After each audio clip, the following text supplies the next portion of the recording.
Еще насчет мощности мотора.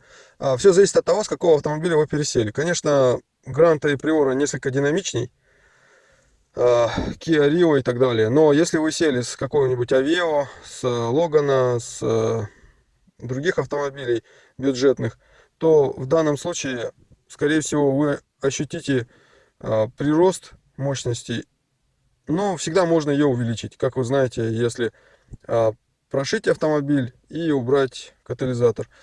Я лично так делать не буду, потому что мне реально хватает после Логана данного мотора. И комфорта мне, в принципе, хватает, где его больше, чем в Логане, ну, в 1,5 раза минимум. Может быть, в 2.